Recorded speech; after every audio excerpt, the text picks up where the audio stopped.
ya pasti, tapi juga Islam, Quran, Nabi Muhammad membawa risalah, misi al-ilmi wa thaqafah, peradaban dan ilmu pengetahuan, wal adabi wal hadarah, kemajuan dan kesejahteraan, wat tamaddun wal insaniyah, kemasyarakatan, civilized dan kemanusiaan, humanity. Itu Islam datang seperti itu. Maka Allah perintah kepada Nabi Muhammad agar membentuk sebuah organisasi besar namanya umat. Jangan kaget, di Quran tidak ada terminologi umat Islam, nggak ada itu. Coba baca Quran dari awal sampai akhir, nggak ada penegasan secara eksplisit umatan Islamiyah, nggak ada itu. Apalagi umatan Arabiyah, umat Arab, nggak ada.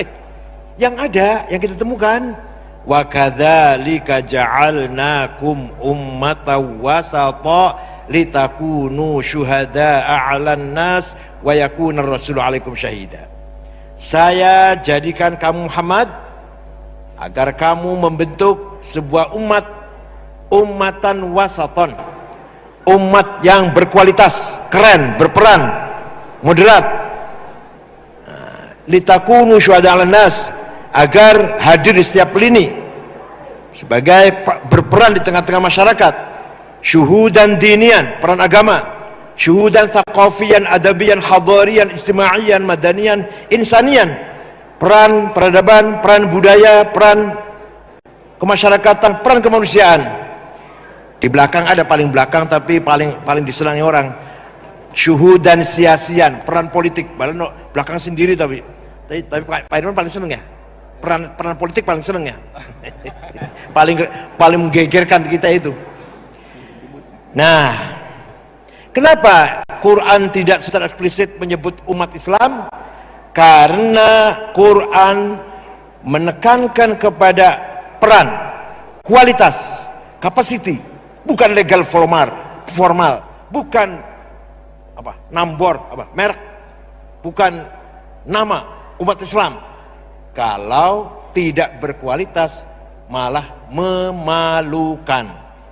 Sudah kadung umat Islam tapi tidak berperan, tidak berkualitas, malah menyedihkan dan mengerikan. Oleh karena itu, ketika Nabi 13 tahun berjuang di Mekah hanya mendapatkan pengikut kurang lebih 120 orang, itulah yang dikenal dengan as-sabiqun al-awwalun. Kemudian Nabi pindah ke kota Yathrib, 480 km utara Mekah. Kota itu dibangun oleh seorang bernama Yathrib bin Laud bin Amlik bin Sam bin Nuh, cicitnya Nabi Nuh, namanya Pak Yathrib, maka kota ini dinamakan Yathrib. Ketika Nabi masuk kota Yathrib, mendapatkan masyarakat yang plural. Ada umat Islam pendatang, namanya muhajirin. Ada umat Islam asli, pribumi, penduduk Yathrib, dua suku, Aus dan Khazraj, dipanggil Ansor. Ada non muslim beragama Yahudi, tiga suku, Bani Qainuqa, kebanyakan perajin emas, Bani Quraidah, petani penanam korma, dan Bani Nadir, pekerja.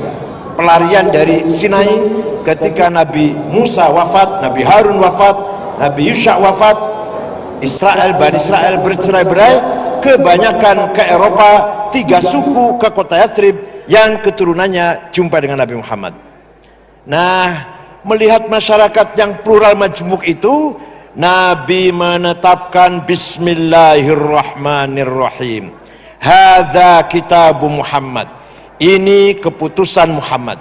Al-muslimuna min Quraisy wal muslimuna min Yathrib wal yahud wa man tabi'ahum wa lahiqa bihim wa jahada ma'hum innahum ummatun wahidatun min dunin nas. Muslim dari Quraisy, muslim dari Yathrib, non muslim, asalkan satu tujuan, satu visi misi, satu perjuangan, lahiqa bihim tabi'ahum jahada ma'hum, satu jihad, satu semangat juangnya lah. Innahum ummatun wahidah, sesungguhnya semua itu adalah satu umat, min duninas, di luar umat-umat yang lain. Itu artinya apa? Artinya 15 abad yang lalu Nabi mencoba dan berhasil membangun sebuah komunitas masyarakat atau umat yang tidak berdasarkan konstitusi agama dan tidak berdasarkan konstitusi suku, tapi kesamaan visi misi, kesamaan cita-cita, itu dasarnya. Maka Piagam Madinah, konstitusi yang sangat luar biasa, modern, keren. Padahal 15 abad yang lalu belum ada PBB, belum ada Ernest Renan. Padahal masih ada Romawi yang masih seperti itulah. Nero kayak apa Nero itu? Spartacus nasibnya seperti apa? Masih ada Persia yang apa? Raja-rajanya sangat zalim. Siapa itu? Raja-raja Persia lah yang terkenal zalim. Nabi Muhammad sudah mencoba dan berhasil membentuk sebuah konstitusi modern, bukan agama, bukan suku, tapi kesamaan cita-cita. Nah, dibuktikan, dicoba, benar nggak Nabi Muhammad seperti itu? Suatu ketika ada sahabat bertengkar apalah di pasar, barangkali lahan parkir apa lapak lagi gitu. Lupa, para yang sahabat ini nempeleng orang Yahudi, mati. Nggak niat membunuh, tapi rupanya pakai akik, apa lagi pakai akil gosol ya, dari Solo Tengah tuh ya, yang hebat tuh, mati. Nabi marah besar dengan mengeluarkan statement sangat keras, man qatala dhimmiyan fa ana khasmuhu yaumal qiyamah wa man kuntu khasmahu falam yashumma raihatal jannah. Barang siapa membunuh non muslim, tidak di hari kiamat nanti akan berhadapan dengan saya, dan barang siapa berhadapan dengan saya tidak akan selamat, tidak akan masuk surga. Itu proteksi dari Nabi Muhammad kepada seluruh penduduk Madinah, tidak pandang bulu agamanya apa, sukunya apa. Satu lagi ada cerita, seorang sahabat namanya Al-Hasin Al-Khazraji, pakai sod ya, Hasin, kalau pakai sin Husain, kalau sod Hasin. Punya anak gak mau masuk Islam, lama-lama habis sabarnya, ngancam, kalau kamu tetap tidak mau masuk Islam, saya bunuh kamu. Begitu ada seorang ayah ngancam membunuh anaknya, menteror anaknya karena agama, turun ayat Quran, la ikraha fiddin, tidak boleh ada kekerasan dalam agama. Dibalik juga boleh, maknanya bukan Qurannya, Quran gak boleh dirubah-rubah, maknanya bisa dibalik, la dina fi ikrah, tidak ada agama dalam kekerasan. Tidak ada kekerasan dalam agama artinya tidak boleh ada kekerasan di dalam agama. Barang siapa melakukan kekerasan, itu sudah di luar agama. Ayah menteror anak, langsung menyebabkan turun ayat itu. Apalagi kalau bukan sanes ayah, sanes paman, bukan siapa-siapa, menteror, gak boleh. Lebih tegas lagi, Nabi setiap khutbah Jumat pasti menyampaikan, ini biasa khotib-khotib juga baca semua, tapi saya nggak tahu, paham nggak artinya itu ya? Wala udwana illa 'alal zalimin. Tidak boleh ada permusuhan kecuali kepada yang melanggar hukum. Tidak boleh ada permusuhan karena beda agama, beda suku, beda budaya, apalagi beda 0102 apalagi. Itu nggak boleh itu. Satu yang boleh, yang harus kita anggap musuh, siapa? Zalimin, yang melanggar hukum, pelaku kriminal, korupsi, bos narkoba, bos pijet, nah itu yang LGBT, itu musuh kita bersama itu. Tidak pandang bulu agamanya apa, sukunya apa. Ini Nabi Muhammad pesan seperti itu. Ayat Quran lebih tegas lagi, wala tasubbul ladzina yad'una min dunillah fayasubbul 'adwan bighairi 'ilm kadzalika zayyana likulli ummatin 'amalahum. Kamu jangan sekali-kali mencaci maki orang yang tidak menyembah Allah. Nanti mereka mencaci maki Allah bighairi ilm, percuma, nggak ada artinya. Kadzalika zayyana likulli ummatin amalahum. Demikianlah saya jadikan setiap umat mempunyai peradaban yang mereka banggakan masing-masing, yang mereka bangga dengan peradabannya masing-masing. Itu ciptaan saya, kata Allah. Saya jadikan bagi setiap umat memiliki peradaban yang beda satu sama lain, dan mereka bangga dengan peradabannya masing-masing itu. Jadi kita tidak boleh mencaci maki orang atau kelompok lain hanya karena beda budaya, beda agama, apalagi beda pilihan. Tadi saya katakan, beda pilihan partai, beda pilihan ormas, beda pilihan apa 0102 atau Gubernur Jawa Barat lah, nggak boleh. Itu luar biasa. Nah, yang seperti inilah yang dinamakan ummatan wasaton. Tapi untuk menuju ke ummatan wasaton harus berbasic ilmu pengetahuan. Tanpa ilmu pengetahuan, tanpa intelektual, kalau nggak cerdas, nggak mungkin menjadi ummatan wasaton. Oleh karena itu, yang berjasa besar membangun peradaban Islam, membesarkan Islam adalah para ulama yang mencari kebenaran berdasarkan logika, berdasarkan logisma, ya, berdasarkan premis-premis untuk mencapai kebenaran. Contoh, ini contoh. Yang pertama kali menyempurnakan tulisan Arab, titik satu di bawah ba, titik satu di bawah ba, titik dua di atas ta, tiga ta, jim di tengah, ha non titik, kho, dan seterusnya. Itu yang pertama menggagas tulis titik itu Abul Aswad Ad-Du'ali tahun 59. Beliau wafat tahun 62. Orang pertama kali menciptakan, menggagas ilmu mustalahil hadis, agar mana hadis benar, mana tidak, mana setengah benar, setengah salah, mana hadis sahih, hasan, dhaif, maqtu, muqatta, mauquf, mursal, muallal. Imam Syihabuddin Rama Hurmuzi tahun 99 Hijriah. Yang pertama kali menggagas ilmu nahwu, grammar Arab, Imam Sibaweh atau Amr bin Kumbur. Orang pertama kali menggagas ilmu kesusastraan Arab balaghah, ilmu ma'ani, ilmu bayan dan badi' itu Abu Amr bin Ubaid. Yang pertama kali menggagas ilmu tajwid, idhar, ikhfa, iqlab, qalqalah, madlazim, majaiz, hurmah, itu Abu Ubaid Qasim bin Salam tahun 224. Pertama kali menulis tafsir dengan sempurna awal sampai akhir 10 jilid, Abu Ja'far Ibnu Jarir At-Tabari. Itu yang agama itu. Yang sekarang bukan ilmu agama. Seorang pertama kali yang menyelidiki penyakit cacar, Abu Bakar Ar-Razi dalam bukunya Al-Hawi. Sekarang naskah buku aslinya di Sorbonne di Prancis, tulisan tangan beliau, kitab Al-Hawi tentang penyakit cacar. Yang pertama kali menggambar peta bumi, Abdullah Al-Idrisi. Orang pertama kali menggagas alat musik organ, itu Abu Nasr Al-Farabi. Saya punya kitabnya bahasa Arab, Al-Musiq Al-Kubra, The Big of Music, karangan Al-Farabi. Tapi nggak bisa baca, cuma koleksi saja.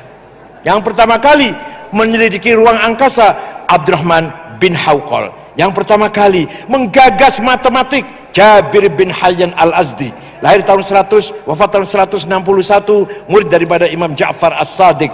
Nah, teorinya namanya Al-Jabar. Yang pertama kali menggagas optik kacamata, Hasan ibn al-Haytham. Yang pertama kali menjabarkan peredaran darah dalam tubuh, Abdurrahman ibn Nafis. Yang pertama kali mencoba terbang niru burung, Abbas bin Farnas. Terbang pertama sukses, kedua, ketiga, keempat terlalu lama, keasikan rupanya, keasikan lah, nikmat rupanya terbang, jatuh, mati. Itu Abbas bin Farnas, dan seterusnya. Jadi itulah mencapai ummatan wasaton harus dengan ilmu pengetahuan. Quran pun berfirman, wal ya'lamal ladzina utul ilma annahul haqqu min rabbika fayu'minu bihi fatuhbitalahu qulubuhum. Coba, luar biasa, Quran luar biasa kan Irfan. Wal ya'lamal ladzina utul ilma annahul haqq, kebenaran al-haq harus dicapai dengan alladzina utul ilm, harus dengan ilmu pengetahuan. Kita ingin benar dalam segala hal, bertani, berbisnis, berpolitik, bermasyarakat, apa ajalah, beragama, harus berdasarkan ilmu pengetahuan kalau kita mau benar. wal ya'lamal ladzina utul ilma annal haqqu mir rabbik. Tanpa ilmu, kalau benar itu namanya kebetulan. Kalau tanpa ilmu kok benar kebetulan. Tapi kalau ingin terus benar sebagai apa? Teknik sipil atau apapun lah, semua harus dengan berdasarkan ilmu pengetahuan. Maka Islam agama terbuka di bidang ilmu pengetahuan. Contoh, Khalifah Muawiyah bin Abi Sufyan sakit, yang menyembuhkan dokter beragama Kristen Ortodok namanya Sargius. Punya anak namanya Yahya, Johannes namanya si anaknya dokter ini. Tidak mau dengan bapaknya hidup di istana, hidup di kota Ramallah di Palestina, membangun ya madrasah atau apalah tempat pendidikan, mengajarkan kategori 10, ilmu mantik logika. Yang ngaji siapa yang belajar? Orang Islam. Jadi orang Kristen, anaknya dokter Sargius namanya Yahya, ngajar anak-anak Islam, orang-orang Islam tentang muqaddimah filsafat, yaitu kategori 10, esensi, quality, quantity, place, time, posisi, dan seterusnya lah, relasi, to be, to have, aksi dan reaksi, itu kan kategori 10. Nah, kemudian ilmu mantik ya, jenis, fasal, now, dan seterusnya. Itu guru pertamanya orang Kristen, muridnya orang Islam. Tapi nanti puncaknya filsafat Yunani disempurnakan oleh Ibnu Sina. Nanti itu sih abad ketiga Hijriah, abad keempat Hijriah malah. Begitu terulang lagi ketika Abu Ja'far Al-Mansur, Khalifah Abbasiyah, sakit perut, yang menyembuhkan dokter beragama Majusi Zoroaster namanya Jirjish bin Bakhtiyasyur. Setelah sukses menyembuhkan penyakitnya khalifah, dipercaya membangun rumah sakit. Jadi pertama kali ada rumah sakit di negara Islam bikinan orang Zoroaster yang atas perintah Abu Ja'far Al-Mansur, bapaknya Harun Rashid. Rumah sakitnya dinamakan Bimaristan, itu namanya itu, di Baghdad. Itu yang bersifat ilmu, yang bersifat apa? Fisik. Para sahabat menyebarkan Islam ke timur, masuk Persia. Orang Persia agamanya Zoroaster, menyembah api, apinya taruh di atas. Jadi ada bangunan tinggi 10-15 meter, di atas ada api, apinya disembah, perapian lah kalau kita. Oh, sahabat bingung, ini apa ini? Naon ieu teh? Naon ieu teh? Di Mekah teh aya, di Madinah eueuh. Naon ieu teh? Setelah dilihat ada api, para sahabat mengatakan, hadhihi manaroh, ini adalah tempatnya api.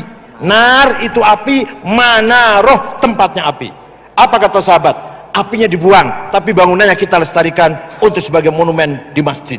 Jadi menara di masjid itu maknanya tempatnya api, walaupun apinya nggak ada. Iya, dan itu dari agama Zoroaster. Dah, itu yang ke timur. Yang ke barat, menjumpai gereja, gedung-gedung mewah, rumah-rumah orang kaya, istana atau gedung pertemuan, pakainya kubah. Para sahabat baru melihat tuh ada bangunan seperti itu. Ini pas, pantas, sesuai untuk masjid, karena kubah itu tanpa tiang, jadi soft atau baris sholatnya nggak putus kehalang tiang. Mari kita tiru.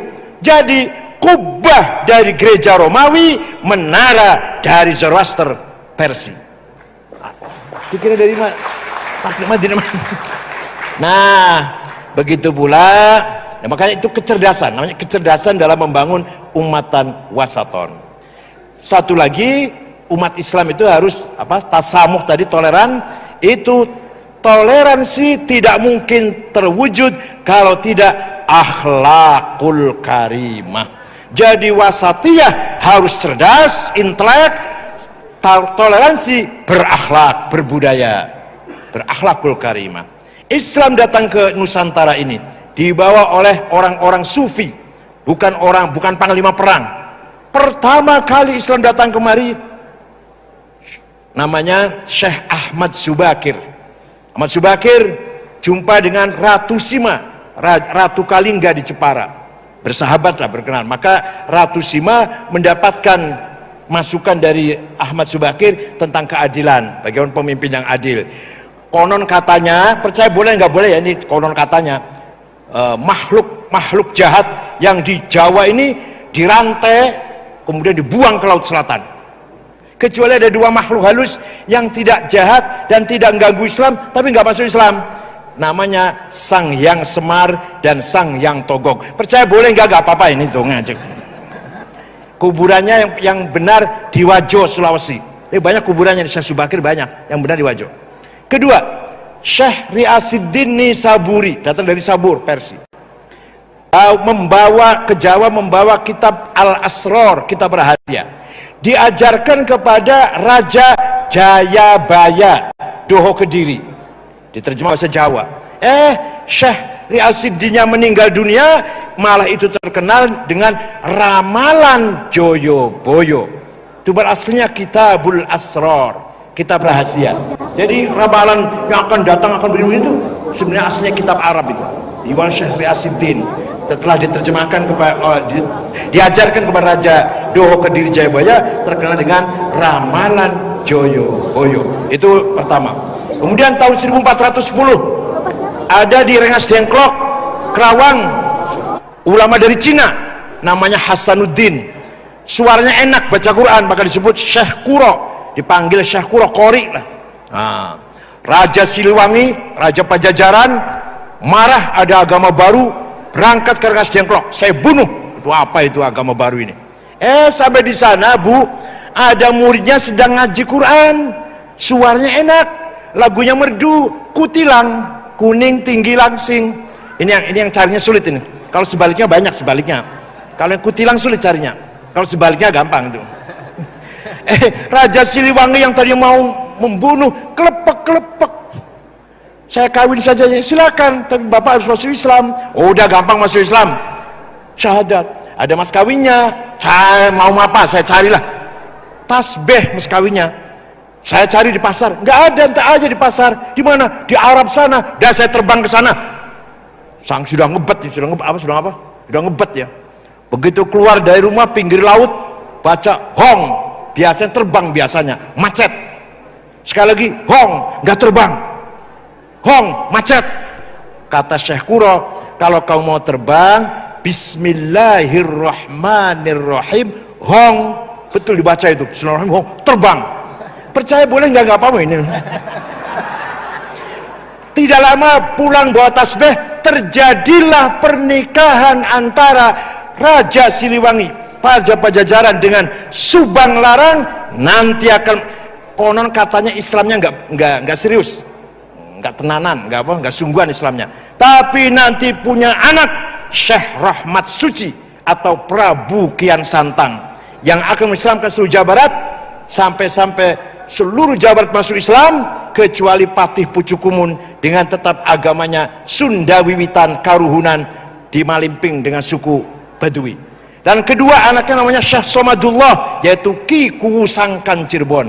Yang ketiga perempuan namanya Rara Santang atau Syarifah Mudaim, dinikah oleh Habib namanya Abdullah Admat Khan dari India, punya putra Syarif Hidayatullah Sunan Gunung Jati. Alah, panjang dong yang kayak ini.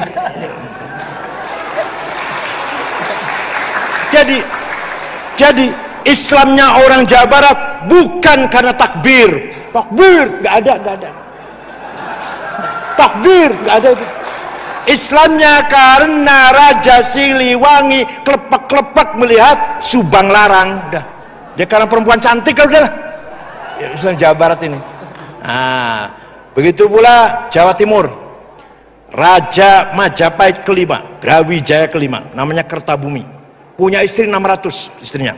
Nggak apa-apa, kalau pada datang nggak boleh. Di antara istrinya muslimah dari Cina, namanya Subanci atau Dewi Retno kata orang Jawa. Punya anak namanya Jinbun, laki-laki, nakal anaknya ini.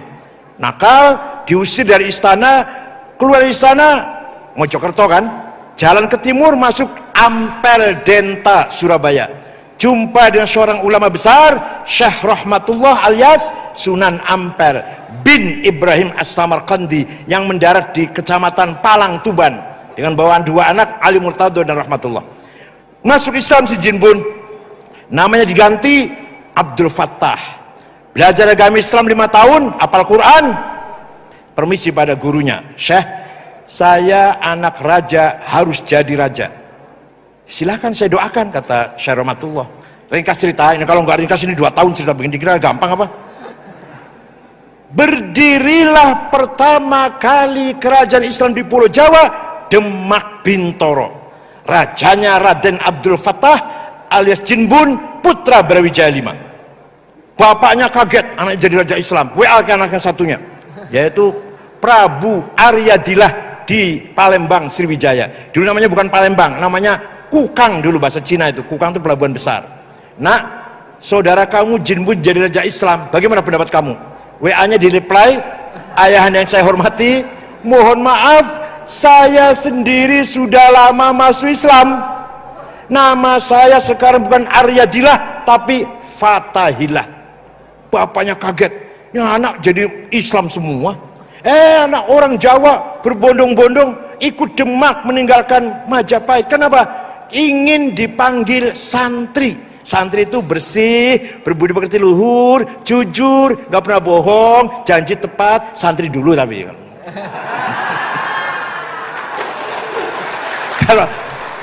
kalau nggak masuk Islam, kalau nggak ikut Demak, nggak dipanggil santri. Yang masuk Demak ikut santri katanya gitu. Luar biasa. Ada lagi, mohon maaf ini bahasa Jawa ya, mohon maaf. Hindu keyakinannya manusia ada lima kasta: Brahma, Satria, Sudra, Varya, Waisa.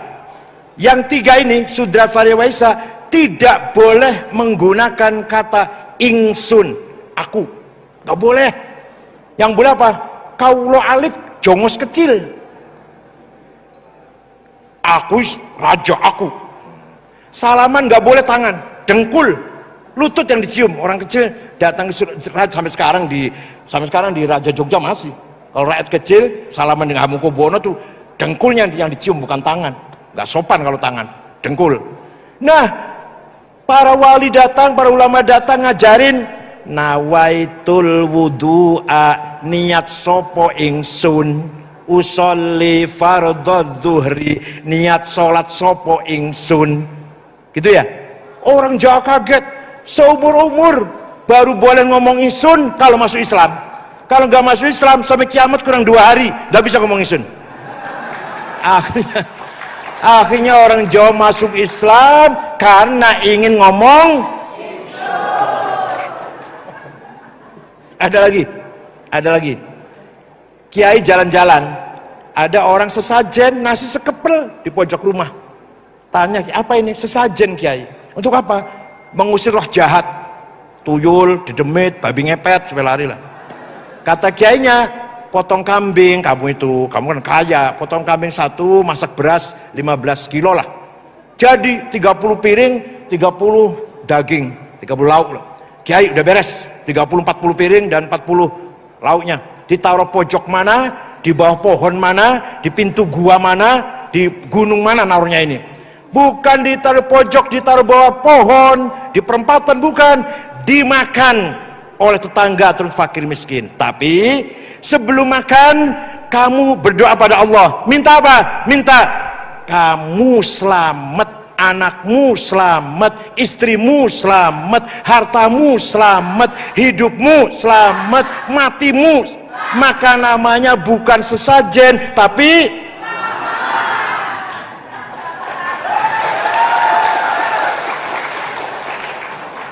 dengan demikian masyarakat Jawa simpati pada Islam. Sunan Kudus namanya Ja'far Shadiq Ibn Uthman Al-Hamadani melihat orang Hindu sangat hormat dengan sapi, walaupun sekarang sudah masuk Islam, masih sedih, masih nggak tega melihat sapi disembelih itu, walaupun sudah masuk Islam. Maka keijtihadnya Sunan Kudus, korban tidak boleh pakai sapi. Untuk orang Kudus, Demak dan Pati sekitarnya diganti kerbau. Di Qurannya entah ayat kerbau teh korban itu kambing, onta, sapi. Tapi Sunan Kudus mengatakan korban itu kambing, kerbau.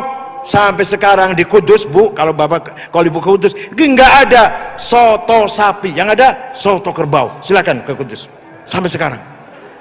Ini menghormati perasaannya orang yang baru masuk Islam, tadinya Hindu lah. Wah, banyak sekali kalau saya contohkan seperti ini, sangat banyak sekali. Bedug misalkan, ini bedug ini, bedug. Tadinya kan ini alat goyang kerawang ini. Ini alat musik goyang kerawang ini tadinya ini.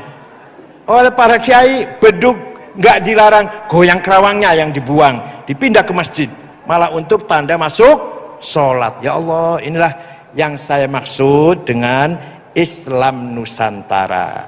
Islam yang harmonis dengan budaya, bukan aliran baru, bukan mazhab baru. Ada yang salah paham, Pak. Orang Sumatera Barat, ketua ulama Sumatera Barat, Said Agil murtad, ingin menjadikan Islam lepas dari akarnya. Sholat bahasa Indonesia. Lah, siapa yang ngomong kayak gitu? Siapa? Sholatnya di bahasa Indonesia, nanti sholatnya itu sama sekali gak ada itu. Islam Nusantara itu kita melanjutkan Islam yang telah dibangun oleh para wali songo, harmonis dengan budaya. Bahkan budaya kita jadikan fondasinya agama. Budayanya lestari, agamanya kuat. Kecuali kalau budaya yang bertentangan dengan syariat Islam, mabok-mabokan atau free sex, kita tolak. Selama itu tidak bertentangan dengan syariat Islam, kita lestarikan. Banyak sekali Islam Nusantara itu. Apa? Contoh, bangunan masjid, setiap pusat pemerintahan, masjid, balai desa, balai kota, balai kabupaten, balai gubernur, dan madrasah. Ya Allah, luar biasa. Dan alun-alun. Itu persatuan harmonis antara ulama di masjid, balai desa, pemerintahan, alun-alun, rakyat. Luar biasa itu. Silakan cari di Timur Tengah, nggak ada itu, nggak ada di Timur Tengah. Sini masjid, ulama, balai kota, wali kota atau bupati atau kantor bupati atau kantor gubernur, tengahnya alun-alun, rakyat kumpul di situ. Luar biasa. Halal bihalal, nggak ada di Arab halal bihalal. Ada silaturahim ada, tapi seremonial halal bihal dari istana sampai ke desa hanya di Indonesia yang ada. Apalagi walimatul khitan sunat kok di rame-rame, nggak ada itu Timur Tengah itu. Masa khitan di rame-rame kata orang Arab itu? Kalau nikah ya, kalau khitan masih di rame-rame, itu di kita. Anak disunatin, dikeliling dulu ke desa-desa dulu, kemudian nanti yang nengok ngasih duit semua supaya membesarkan hatinya anak itu hanya di Indonesia, Nusantara itu. Itu yang saya maksud dengan kita lestarikan Islam Nusantara, Islam ramah, Islam santun, Islam beradab, Islam peradaban, bukan seperti di Arab. Arab sekarang sudah 1,5 juta nyawa menghilang. Irak sudah belum selesai.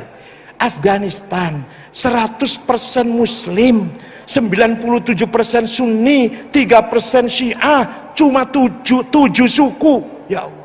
Taliban datang kantor saya. Diperintah oleh Pak Yusuf Kala, sanak mampir ke NU katanya.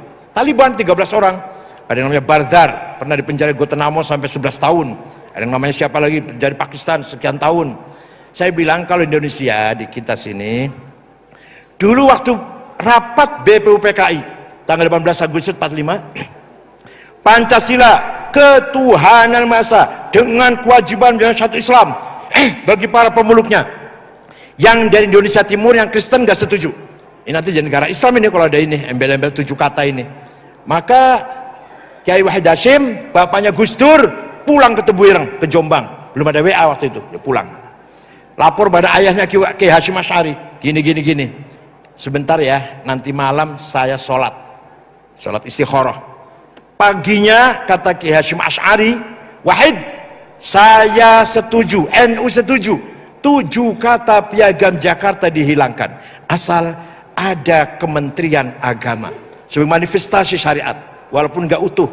Nikah, talak, rujuk, haji, wakaf, zakat masih ada diatur negara lah, yaitu Kementerian Agama. Maka pulang ke Jakarta, Wahid Hasyim setuju, 7 kata dibuang dan ada Kementerian Agama. Cerita seperti itu, cerita asbabun nuzulnya. Artinya apa? Artinya menurut NU atau menurut Hasyim Asy'ari, tanah air ini, Indonesia ini kuat dulu, bersatu dulu kuat. Di atas negara yang kuat itulah kita dakwah. Kalau negaranya nggak kuat, mau dakwah di mana? Di atas angin. Jadi ukhuwah watoniyah dulu kuat, baru kita bikin masjid kayak pusdai kayak Islamic Center, pesantren, madrasah, acara-acara agama di atas tanah air yang kuat, negara yang kuat. Hubbul waton iman, nasionalisme bagian dari iman. Anda nasionalis harus bertuhan, Anda bertuhan harus nasionalis. Tahun 16 itu Hasyim Asy'ari mengatakan demikian. Di Arab tidak ada ulama mengatakan hubbul waton iman. Jadi di Arab itu kalau ulama besar tidak nasionalis. Yang nasionalis Saddam Hussein, Hafidh Assad, Jamal Nasir, Al-Qaddafi, siapa lagi? Ja'far Numeri, Syadil bin Jadid bin Bella.